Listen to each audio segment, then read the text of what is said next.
வாமு சேதுராமன் ஐயா அவர்களை பற்றி பேசுவதற்கான ஒரு ஒரு ஒரு நேரம் போல இது அமைந்திருக்கின்றது. மிகவும் பாராட்டுக்குரிய மாமனிதர். ஒரு ஆசிரியராக தன்னுடைய தொழிலை தொடங்கியவர், வாத்தியார். அவருக்கு இருந்த தனி தமிழ் பற்று மூலமாக அவர் பன்னாட்டு தமிழுறவு மன்றம், ஒரு நாட்டு தமிழுறவு மன்றம் அல்ல, அல்லது தமிழ்நாட்டு அவர் போகாத நாடே கிடையாது. எல்லா நாடுகளும் தமிழர் எங்க இருக்காங்களோ அங்கெல்லாம் போயிருக்காங்க, எங்கெல்லாம் இருக்கின்றார்கள் அங்கெல்லாம் போயிருக்காங்க. அவர் அப்படி ஒரு உறவு வட்டத்தை எப்படிதான் உருவாக்கிக்கிட்டாருன்னு தெரியல. ஒருவரை வைத்து அப்படி இன்றைக்கு உலகம் முழுவதும் தெரிந்த ஒரு தமிழ் புலவர் அவர். அவருக்கு ஒரு பேராசை ஒன்று இருந்தது.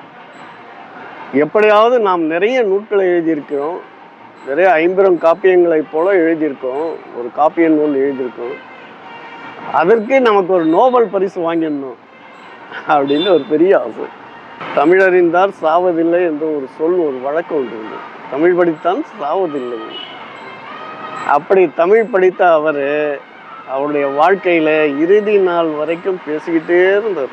தமிழை செம்மொழி ஆக்குவதற்கான போராட்டத்தில் அவருடைய உழைப்பும், அவரை போன்றே பலருடைய உழைப்பும், அதில் எங்களுக்கும் ஒரு இணைப்பும் இருந்தது. பல முதல்வர்களுக்கெல்லாம் அறிமுகமானவர், நெருக்கமானவர்.